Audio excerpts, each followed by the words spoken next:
ये video brilliant ने sponsor किया है। स्वागत है आपका कोल्ड फ्यूजन हिंदी के एक और एपिसोड में। एक बार हुआ था कि अलास्का एयरलाइंस फ्लाइट 1282 का पायलट बोला कि उनका प्लेन डीप्रेशराइज हो गया है और उनको वापस लौटना पड़ेगा। उनके पास 177 पैसेंजर्स थे। सोचो, तुम उस प्लेन में होते और अचानक से बोइंग 737 का दरवाज़ा उड़ जाता, इमरजेंसी लैंडिंग डिक्लेयर हो जाती। वो 117 पैसेंजर्स के लिए ये सच्चाई बन गई थी। भगवान का शुक्र है कि किसी को चोट नहीं लगी। ज़्यादातर लोग जब प्लेन बोर्ड करते हैं तो उनको इंडस्ट्री पे भरोसा होता है, लेकिन बोइंग का रीसेंट स्कैंडल ने ये भरोसा हिला दिया। लेकिन ये सिर्फ एक इंसिडेंट है। बोइंग के साथ पहले भी ऐसे बहुत इंसिडेंट हुए हैं। इस एपिसोड में हम बोइंग के फेलियर्स और मिसमैनेजमेंट के बारे में बात करेंगे। एक और सवाल का जवाब ढूंढेंगे, क्या सिर्फ बोइंग ही जिम्मेदार है? वॉल स्ट्रीट के प्रॉफिट से लेकर अमेरिकन कॉर्पोरेट गवर्नेंस तक इस केस का असर सिर्फ बोर्डरूम से ज़्यादा है। ये एयर ट्रैवल के फ्यूचर तक जाता है। इस सिचुएशन को समझने के लिए मैंने यूट्यूब चैनल मेंटर पायलट के पेटा से बात की, जो कि 20 साल से कमर्शियल पायलट हैं। तो चलो शुरू करते हैं। आप देख रहे हैं कोल्ड फ्यूजन टीवी। बोइंग को विलियम ई बोइंग ने 1916 में सियाटल वॉशिंगटन में बनाया था। जल्द ही इनोवेशन और इंजीनियरिंग में आगे निकल गया। ये एयरप्लेन्स, रॉकेट्स और सैटेलाइट डिज़ाइंस मैन्युफैक्चर और बेचने लगे। 1969 में बोइंग ने आइकॉनिक 747 लॉन्च किया, जो कि the queen of the skies और the plane that shrunk the world के नाम से जाना जाता था। बोइंग 747 ने एयर ट्रैवल को रेवोल्यूशनाइज किया। उस समय लोग कहते थे कि अगर ये बोइंग नहीं है तो मैं नहीं जाऊंगा। तो फिर बोइंग यहाँ से वहाँ कैसे पहुँचा? बोइंग के सेफ्टी कल्चर में सुधार करने के लिए नई रिपोर्ट में कई बदलाव की मांग की गई। कुछ क्रिटिक्स कहते हैं कि 1997 में एक मर्ज हुआ था जिसने बोइंग को नीचे ले आया। कोल्ड वॉर के एंड के आसपास डिफेंस कॉन्ट्रैक्टर्स जैसे कि बोइंग डर रहे थे कि उनके पास काम नहीं होगा, क्योंकि मिलिट्री रिलेटेड ऑर्डर्स कम हो रहे थे। तो 1997 में बोइंग ने अपने कॉम्पिटिटर मैकडॉनल्ड डगलस के साथ मर्ज किया। यह एरोस्पेस इंडस्ट्री का सबसे बड़ा मर्जर था, जिसकी वैल्यू 31 बिलियन से ज़्यादा थी। बोइंग का इंजीनियरिंग फर्स्ट कल्चर जल्द ही टूट गया मैकडॉनल्ड डगलस के फर्स्ट प्रॉफिट अप्रोच के सामने। सियाटल में एक मजाक चलता था। मैकडॉनल्ड डगलस ने बोइंग के मनी से बोइंग को खरीदा। वॉल स्ट्रीट पे तो कैश ही राजा था और लालच बड़ी चीज़ थी। बोइंग के प्रेसिडेंट हैरी स्टोन साइफर ने एक इंटरनल ट्रांसफॉर्मेशन किया था, जिसने दुनिया को एक क्लियर मैसेज दिया कि बोइंग अब इंजीनियरिंग पावर हाउस नहीं रहा, बल्कि एक बिजनेस बन गया था जो सिर्फ शेयर होल्डर्स को खुश करने के लिए चल रहा था। जब लोग कहते हैं कि मैंने बोइंग का कल्चर बदल दिया, तो वो एक मकसद था। अब ये बिजनेस की तरह चल रहा है, इंजीनियरिंग फर्म की तरह नहीं। हज़ारों जॉब्स गई और बोइंग शिकागो शिफ्ट हो गया ताकि एग्जीक्यूटिव डिसीजंस ले सके, इंजीनियरिंग के इनपुट या पुश बैक के बिना। 2003 तक बोइंग की राजधानी एयरबस एक यूरोपियन एयरलाइन मैन्युफैक्चरर की धमकी के नीचे थी। एयरबस ने पहली बार बोइंग का मार्केट शेयर जेट डिलीवरीज में ओवरटेक किया। फिर दिसंबर 2010 में एयरबस ने बोइंग को ऑफ गार्ड पकड़ा bye launching the A320 neo. ये एक फ्यूल एफिशिएंट इंजन से चलता था और ये रिकॉर्ड ब्रेकिंग 667 प्लेन्स एक वीक के अंदर बेच दिए। समझने के लिए कि बोइंग 737 के एक साल के ऑर्डर्स से ज़्यादा थे और बोइंग के पास compete करने का कोई प्लान नहीं था, तो उनको कैचअप करने के लिए जल्दी करनी पड़ी। जो आगे हुआ वो सिर्फ मार्केट डोमिनेंस के लिए स्ट्रगल नहीं था, बल्कि 346 लोगों की जान जाने से डायरेक्टली जुड़ा हुआ था। ये कॉर्पोरेट हिस्ट्री का सबसे ट्रैजिक और कॉस्टली डिजास्टर माना जाता है। हम 2019 के डेडली इवेंट्स को रिकैप करेंगे ताकि हम उनके रीसेंट स्कैंडल्स जैसे कि अलास्का एयरलाइन इंसिडेंट को इवैल्यूएट कर सके। 2011 में बोइंग ने एयरबस के साथ रेस करने के लिए 737 मैक्स लॉन्च किया, लेकिन नए प्लेन की बजाय बोइंग ने पुराने 737 एयरक्राफ्ट, जो अब 45 साल पुराना था, के लिए नए फ्यूल एफिशिएंट इंजन्स ऐड किए। ये इंजन्स जो एनवायरनमेंट के लिए बेहतर और ज़्यादा एफिशिएंट थे, बड़े और भारी थे और उन्हें एयरक्राफ्ट के आगे रखना पड़ा। इसने एयरक्राफ्ट के एरोडायनेमिक्स को बदल दिया। ये चेंजेस ने प्लेन के नोज़ को सर्टेन कंडीशंस में अपर पिच करने लगाया। इस प्रॉब्लम को सॉल्व करने के लिए बोइंग ने एक जुगाड़ किया। उन्होंने मैन्युअरिंग कैरेक्टरिस्टिक आर्गुमेंटेशन सिस्टम यानी MCAS इंट्रोड्यूस किया। ये एक फ्लाइट स्टेबलाइजिंग सॉफ्टवेयर था जो फ्लाइट कंट्रोल कॉन्टर्स को ऑटोमेटिकली एडजस्ट करता था ताकि स्टॉल्स प्रिवेंट हो सके। लेकिन बात यह है कि बोइंग ने इसके बारे में किसी को भी नहीं बताया, पायलट्स तक को नहीं। इंजीनियर्स ने सोचा कि हम एक छोटी सिस्टम डाल सकते हैं, पायलट्स को इसके बारे में पता नहीं चलेगा, ये हैंडल कर लेगा जहां पायलट्स वैसे भी नहीं उड़ रहे होंगे। और यहाँ से चीज़ें बोइंग के लिए बहुत गलत होने लगी। पहली बात, MCAS सिर्फ एक single sensor angle of attack sensor के डेटा पर रिलाई करता था। अगर ये सेंसर फॉल्टी होता या सिस्टम को गलत इन्फॉर्मेशन देता तो MCAS पूरे प्लेन एक डेंजरस अनरिकवरेबल नोज डाइव में ले जाता। इसका रिजल्ट था द लायन एयर और इथियोपियन एयरलाइंस क्रैश, जिसमें सैडली बहुत सारे लोगों की जान गई। तो MCAS सिस्टम ने हंड्रेड्स ऑफ पीपल की ट्रैजिक डेथ कैसे कॉज की? मैंने पेटा से पूछा कि वो हमें इसके बारे में समझाए। मुझे नहीं लगता कि इवेंट्स अनफोल्ड हुए थे जैसा कि ज़्यादातर लोग सोचते हैं। 737 मैक्स हमेशा एक अच्छा एयरक्राफ्ट था। वो हमेशा अच्छे से उड़ता था, वो कभी अनस्टेबल नहीं हुआ था। तुम न्यूज़पेपर में देखोगे कि हाँ, हमें MCAS सिस्टम को इस एयरक्राफ्ट को स्टेबलाइज करने के लिए डालना पड़ा क्योंकि ये एरोडायनेमिकली अनस्टेबल था। नहीं, ये कभी एरोडायनेमिकली अनस्टेबल नहीं था, ये परफेक्टली उड़ता था। ये जो नया मॉडल था वो पुराने मॉडल जैसा बिल्कुल भी बिहेव नहीं करता था। ये एक बहुत ज़रूरी था क्योंकि अगर वो पायलट्स नेक्स्ट जनरेशन मॉडल यानी NG और मैक्स को उड़ाने वाले थे तो उनको कोई फ्लाइट ट्रेनिंग प्रोवाइड किए बिना वो हर तरह के कॉन्फ़िगरेशन और सिचुएशन में सेम बिहेव करना चाहिए था। ये एक प्रॉब्लम थी क्योंकि बोइंग इसको सर्टिफाई कर सकता था, लेकिन फिर उनको पायलट्स को ट्रेन करना पड़ता। ये मतलब होता कि वो सारे एयरलाइंस जो सिर्फ मैक्स को खरीदना चाहते थे और उससे अपने पुराने जेट्स के साथ ऑपरेशन में डालना चाहते थे और सिर्फ पायलट को बीच में उड़ने देना चाहते थे, अब उनको अपने सारे पायलट्स को बाहर निकालना पड़ेगा, सिमुलेटर्स में डालना पड़ेगा और ये टाइम लेता और बहुत पैसा खर्च होता। तो बोइंग ने कहा, अरे हम इस MCAS फीचर का यूज़ क्यों नहीं करें जो हमारे पास पहले से ही है, 767 टैंकर्स से है।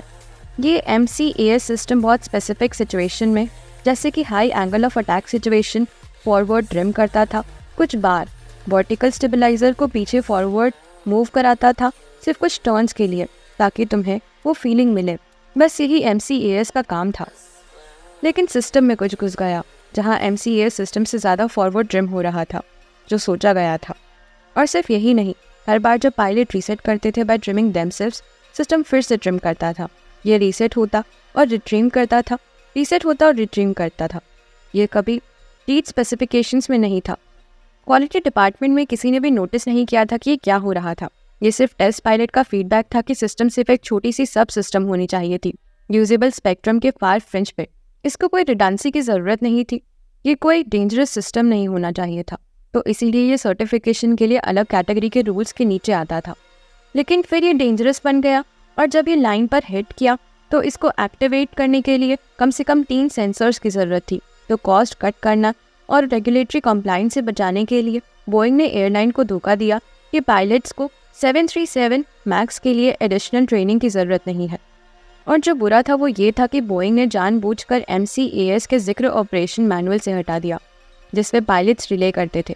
ये मूव फेडरल एविएशन एडमिनिस्ट्रेशन यानी FAA के रडार से स्लिप हो गया, जो कि एक रेगुलेटरी बॉडी एजेंसी है जिसका पूरा पॉइंट कंपनी से कॉर्नर्स कट करने से रोकता है। इस टाइम पे अंडर रिसोर्स्ड और under funded FAA heavily Boeing पर रिले कर रहा था खुद को रेगुलेट करने के लिए। तो क्या हो सकता था गलत? बोइंग का MCAS सिस्टम ने तो बड़े क्रैशेस कॉज किए। लीग एयर फ्लाइट 610 और इथियोपियन एयरलाइंस फ्लाइट 302। इसके बाद बोइंग को PR और फाइनेंशियल स्टॉर्म का सामना करना पड़ा जिसमें $20 बिलियन का फाइनेंशियल लॉस और डिपार्टमेंट ऑफ जस्टिस के साथ $2.5 बिलियन का सेटलमेंट था क्योंकि उन्होंने FAA को धोखा दिया था। 2019 से 2024 तक बोइंग के ऊपर स्पॉटलाइट रहा, लेकिन गलत रीजंस के लिए। हर मीडिया रिपोर्ट और विसल ब्लोअर अकाउंट के साथ एक परेशान करने वाली पिक्चर साफ होती गई। जब उनका बॉटम लाइन थ्रेटेंड था, बोइंग अभी भी अपने कॉरपोरेट कल्चर से चिपका हुआ था जहां कभी कभी स्पीड के थ्रूनेस से ज़्यादा प्रायोरिटाइज किया जाता था और सेफ्टी को शेयर मार्केट गेन्स के लिए ट्रेड किया जाता था। बोइंग के अपने टेक्नीशियंस ने अपने प्लेन बोर्ड करने से मना कर दिया। इलेक्ट्रिकल वायरिंग के पास डेब्रिस मिला, लूज और defective parts hundreds of aircraft में डिस्कवर किए गए। एक सीनियर मैनेजर ने स्क्रैप बिन में एक डेंटेड हाइड्रोलिक ट्यूब यूज़ किया। बोइंग इंजीनियरिंग वर्क को टेम्परेरी $9 पर आवर कॉन्ट्रैक्टर्स को आउटसोर्स कर रहा था।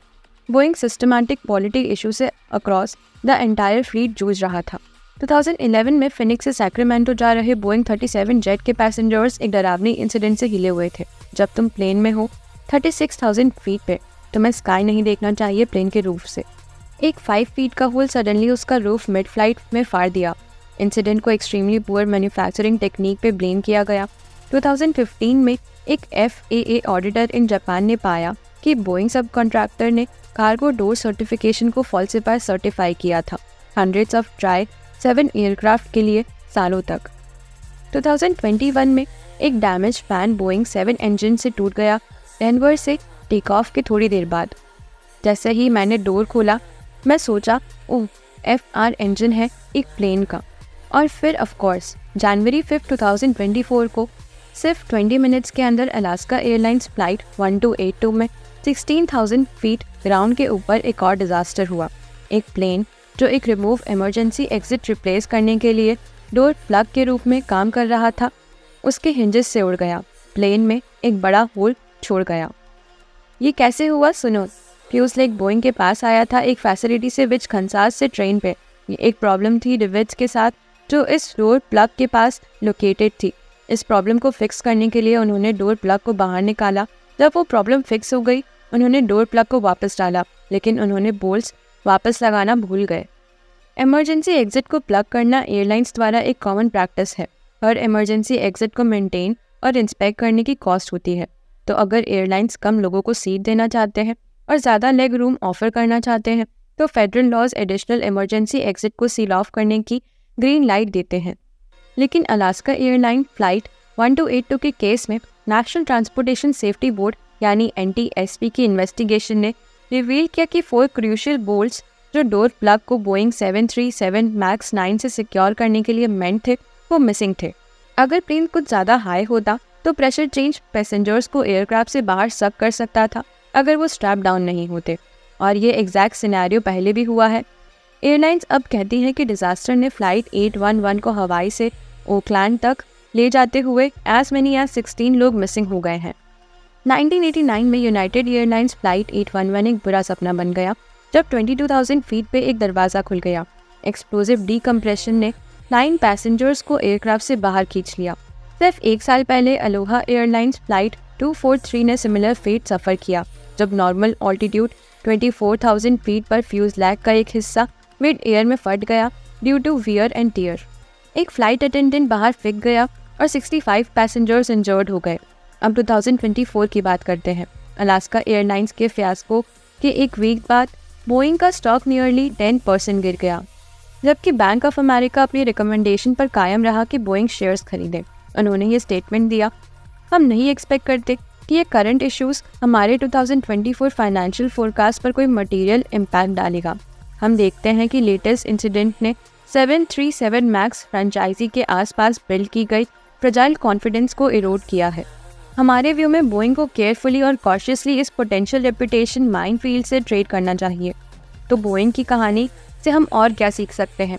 शायद हमें देखना चाहिए कि बोइंग यूनाइटेड स्टेट्स मैन्युफैक्चरिंग का स्पॉइल चाइल्ड कैसे बना। रेगुलेटर्स और पॉलिटिशियंस के क्लोज टाइज, टैक्स ब्रेकर्स और टैरिफ से कुशन्ड।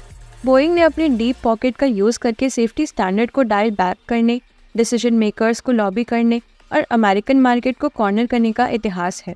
अपने पार्ट सप्लायर स्पिरिट अरॉस सिस्टम के साथ बोइंग ने लास्ट 4 इयर्स में लॉबिंग और कैंपेनिंग कॉन्ट्रीब्यूशंस में मोर दैन $65 मिलियन इन्वेस्ट किया। रिजल्ट था फास्ट ट्रैक एयरक्राफ्ट प्रोडक्शन और शेयर होल्डर्स के लिए इम्प्रेसिव शो बिफोर 2019 क्रैशेस।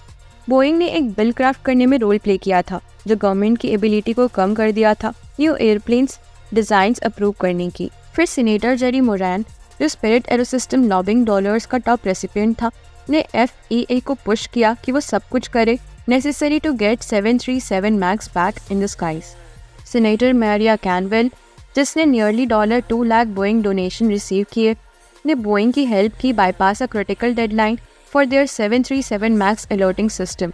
2022 में बोइंग ने अपना हेडक्वार्टर वॉशिंगटन DC में मूव किया अपनी लॉबिंग गेम बढ़ाने के लिए।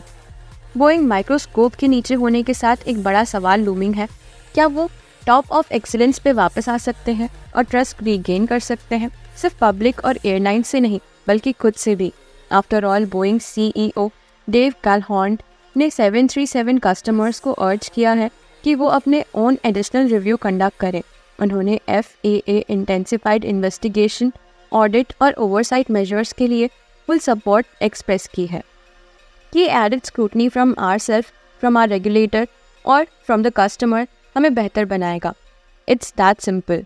तो बोइंग को ट्रस्ट रिगेन करने और आगे बढ़ने के लिए क्या स्टेप लेना चाहिए? क्या उनका इनकॉम्पिटेंस और टॉक्सिक कॉर्पोरेट कल्चर सोली रिस्पॉन्सिबल है, या हमें इंटायर एविएशन इंडस्ट्री के सिस्टमैटिक फ्लॉज एग्जामिन करने चाहिए? क्या पैसेंजर्स को अपने ट्रस्ट को क्वेश्चन करना शुरू करना चाहिए प्लेन्स, पायलट्स, FAA और गवर्नमेंट में? मैं पेटा को मेंटर पायलट के थॉट्स के साथ लाता हूँ। क्या तुम ब्रीफली टच कर सकते हो कुछ चेक्स एंड बैलेंसेस पे जो प्लेस में है टू इंश्योर कि एयर ट्रैवल सेफ है? हाँ, तो सबसे इम्पॉर्टेंट सिस्टम जो अवेलेबल है एयर ट्रैवल सेफ्टी बनाने के लिए वो ये है कि कोई भी एक प्रॉब्लम या मिस्टेक रिपोर्ट कर सकता है विदाउट फीलिंग कि वो अपनी जॉब रिस्क कर रहा है। तो अगर मैं गलती करता हूँ और वो एक ईमानदारी की गलती है और मैं उसको रिपोर्ट कर देता हूँ जो मुझे करना चाहिए, तो जो होगा वो ये है कि एयरलाइन उसको देखेगी, वो समझेगी कि वो क्यों हुआ, और उनका ध्यान होगा कि मुझे थोड़ा एक्स्ट्रा ट्रेनिंग देना अगर ज़रूरत हो तो। लेकिन अगर ये एक सिस्टमैटिक फॉल्ट है तो उसको ठीक करने की कोशिश करेंगे। वो प्रॉब्लम के कोर रूट को ढूंढ रहे होते हैं, वो किसी को ब्लेम करने की तलाश में नहीं होते। ये बहुत ज़रूरी है क्योंकि फिर जो होता है कि सबको इसके बारे में पता चलता है, सब रिपोर्ट करते हैं, तो हम लगातार बेहतर और सुरक्षित होते जाते हैं। वो सेफ्टी कल्चर जो खुला और नॉन प्यूनिटिव होता है वो सबसे ज़रूरी चीज़ है जो एविएशन को सुरक्षित रखती है। उसके ऊपर आपके पास है बहुत सख्त सर्टिफिकेशन रिक्वायरमेंट्स जो किसी भी चीज़ के लिए होती है जो एविएशन से जुड़ी हुई है, जैसा कि एयरक्राफ्ट, एयर क्रू से लेकर एयरक्राफ्ट के अंदर यूज़ होने वाले बोल्ट्स और नट्स तक। हर एक चीज़ को हर सोच समझकर सिचुएशन में सुरक्षित होने का प्रमाण दिखाना पड़ता है। पहले से ही कुछ नया निकाला जाता है। ये दोनों चीज़ें मिलकर एक बहुत ही सुरक्षित एनवायरनमेंट बनाती हैं। कुछ नया नहीं होता जब तक हमें पता ना हो कि वो काम करता है।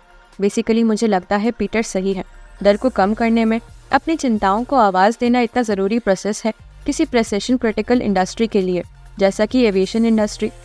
अनफॉर्चुनेटली हाल ही के रिपोर्ट से फरवरी 2024 को ये उजागर हुआ कि बोइंग के एम्प्लॉयज़ उतने सुरक्षित नहीं महसूस करते हैं जितना कि उन्हें होना चाहिए। जब वो इंसिडेंट रिपोर्ट करते हैं, एक नई रिपोर्ट में कई बदलावों की मांग की गई है। बोइंग सेफ्टी के कल्चर को बेहतर बनाने के लिए ये ऑर्डर दिया गया था डोर प्लग ब्लोआउट से पहले, लेकिन उसमें इंसिडेंट का जिक्र किया गया है। जॉइस बॉटम लाइन ये कहती है कि बोइंग को और करना होगा काम करने वालों को कंफर्टेबल फील कराने के लिए, सेफ्टी इश्यूज पर बात करने में बिना रिटेलिएशन के डर के। कंपनी कहती है कि वो इस तरीके से काम कर रही है। इस रिपोर्ट के रिलीज से पहले भी मंडे को रिलीज की गई रिपोर्ट में एक कोट मिला, सीनियर मैनेजमेंट और कुछ एम्प्लॉयज़ के बीच डिस्कनेक्ट सेफ्टी प्रोसीजर्स पर अलग मैन्युफैक्चरिंग प्लांट्स में क्लैरिटी की कमी और चिंता की बात करने से रिटेलिएशन का सामना करना पड़ सकता है, जो वर्कर्स की सैलरी या कंपनी स्टैंडिंग को प्रभावित कर सकता है। ये सच में मुझे सरप्राइज नहीं था क्योंकि मैंने एक्सपेक्ट किया था कि लेटेस्ट इंसिडेंट से पहले भी कि वहाँ एक सब्सटैंशियल स्लिपेज हुई थी। In terms of the way Boeing used to be, जो एक इंजीनियरिंग कंपनी थी ग्रेट क्वालिटी की जो पैसे बनाती थी, to one that made money by engineering. लेकिन ज़्यादा हिस्टोरिकली देखते हुए हम सारा ब्लेम बोइंग पर नहीं डाल सकते। चलिए देख लेते हैं बोइंग का रिश्ता फेडरल एविएशन एडमिनिस्ट्रेशन के साथ और क्यों वो दोनों साथ में एक अपहिल बैटल फेस कर रहे हैं पब्लिक ट्रस्ट रीगेन करने के लिए। कंटिन्यू करने से पहले चलिए सुनते हैं एक quick word from our sponsor. हर रोज़ एविएशन इंडस्ट्री में अनसर्टेनिटी होती है जिससे डील करना पड़ता है। प्रोबेबिलिटी का समझना ज़रूरी है ऑपरेशन को स्मूथली चलाने के लिए। ब्रिलियंट के पास एक कोर्स है predicting with probability using real world aviation data in dealing with their uncertainty lesson में वो रियल डेटा यूज़ करते हैं। फ्लाइट इमरजेंसीज से आप उसके बारे में और अदर स्टेम सब्जेक्ट्स के बारे में सीख सकते हैं। ब्रिलियंट के पास इंटरैक्टिव स्टेम कोर्सेज हैं किसी भी चीज़ में, मैथ से लेके कंप्यूटर साइंस और जनरल साइंस तक। तो चाहे सिर्फ आप अपनी लर्निंग ब्रशअप करना चाहते हो या सिर्फ वो रिफ्रेशर चाहिए अपने करियर के लिए, ब्रिलियंट गॉट यू कवर्ड। आप शुरू कर सकते हैं फ्री के लिए 30 डेज़ के लिए, और पहले 200 लोग जो साइन अप करेंगे उन्हें मिलेगा 20% of on annual plan. Visit the URL brilliant.org cold fusion. Thank you. अब वापस वीडियो में। तो 1950s से FAA ने मैन्युफैक्चरर्स को ओवरसाइट डेलीगेट किया था और ये तब समझ में आता था जब गोल्डन एरा में बोइंग इंजीनियर्स के द्वारा लीड किया जाता था, ना कि फाइनेंशियल एग्जीक्यूटिव्स द्वारा। 2006 में जंप करके देखो, अब बोइंग का एक नया फ्लाइट प्लान है जो पहचान से बाहर है। प्रॉफिट सब कुछ है, लेकिन FAA के साथ बोइंग का रिश्ता, जहां बोइंग एथलीट और रेफरी दोनों का रोल निभा रहा था, वो अनचेंज रहा गवर्नमेंट अकाउंटेबिलिटी ऑफिस के डिसअप्रूवल के बावजूद। मैक्स इंसिडेंट्स के आफ्टरमैथ में जो हुआ उसको देखकर मुझे लगता है कि FAA ने ऑनेस्टली बहुत स्ट्रगल किया वॉकिंग और च्युइंग गम करने में। मुझे लगता है कि उन्होंने अपने सारे ड्यूटीज़ और रिस्पॉन्सिबिलिटीज़ निभाने में स्ट्रगल किया। उनके European counter part the European union aviation safety agency के कंपैरिजन में FAA को उसकी सर्टिफिकेशन और ओवरसाइट को मैन्युफैक्चरर्स जैसे कि बोइंग को डेलीगेट करने के लिए इंक्रीजिंगली क्रिटिसाइज किया गया। पुराने बोइंग एम्प्लॉयज़ ने रिपोर्ट किया कि FAA रेगुलेटर्स को टेक्निकल नॉलेज के बिना रिप्रेजेंटेशंस मिलना डॉग्स वॉचिंग टीवी जैसा था। एक और पुराने एम्प्लॉय ने बोइंग्स एरोप्लेन को क्लाउन्स द्वारा डिज़ाइन और मॉन्कीज़ द्वारा सुपरवाइज बताया। 2019 की ट्रेजेडीज़ के बाद ये तय था कि क्रैशेस का पार्टली ब्लेम FAA पे था क्योंकि उन्होंने बोइंग को अपनी सेफ्टी चेक्स पर बहुत ज़्यादा कंट्रोल दिया था। कांग्रेस ने बाईपार्टीशन लेजिस्लेशंस पास किया और FAA ने प्रॉमिस किया कि वो अपने एक्ट को क्लीन अप करेगा, और फिर भी हम यहाँ हैं 2024 में जहाँ FAA वापस यही प्लेज कर रहा है। लेकिन इस बार कंसिडरेशन किया जा रहा है इंस्पेक्शन को इंडिपेंडेंट थर्ड पार्टी के पास मूव करने के लिए, जहां FAA अपने हैंड्स ऑफ अप्रोच के लिए रिसोर्सेज और फंडिंग की कमी का ब्लेम कर रहा है। ये सच में एक केस स्टडी है सेल्फ रेगुलेशन के फेलियर और डेंजर्स की। इस वीडियो में जो सब कुछ हमने एक्सप्लोर किया, तुम्हें लगता है कि बोइंग्स फेलियर का कोर क्या है? क्या ये एक रेगुलेटरी एनवायरनमेंट है जो सेल्फ पॉलिसिंग फेवर करता है, गवर्नमेंट प्रोटेक्शनिज्म, या फिर shareholders greed? Bottom line ये है कि द क्वीन ऑफ स्काइज ने अपना रास्ता खो दिया है। जब हम बोइंग्स कॉम्प्लिकेटेड लेगेसी नेविगेट कर रहे हैं तो हमें क्वेश्चन करना चाहिए कि क्या रिस्पॉन्सिबिलिटी एक सिंगल कॉर्पोरेशन पर है या फिर एक सिस्टम पे जो एम्बिशन को अकाउंटेबिलिटी को एक्लिप्स करने देता है? क्या हम एक रियलिटी से कॉन्फ्रंट करने के लिए रेडी हैं जहाँ प्रॉफिट्स के परस्यूट्स में लाइव्स गैम्बल की जाती हैं? पेड्डा को special thanks for giving us his insight. अगर तुम फुल इंटरव्यू देखना चाहते हो सेकंड चैनल पे तो मैं नीचे लिंक छोड़ दूंगा। ओके, तो मुझसे इतना ही। मैं तुम सबको बहुत धन्यवाद देना चाहता हूँ एंड तक देखने के लिए। अगर तुमने एंजॉय किया इस एपिसोड को तो शेयर करो किसी ऐसे के साथ जो इसे देखने में इंटरेस्टेड होगा। मेरा नाम द गोगो है और आप देख रहे थे कोल्ड फ्यूजन हिंदी, और मैं जल्द ही मिलूंगा नेक्स्ट एपिसोड के लिए। Cheers guys, have a good fun.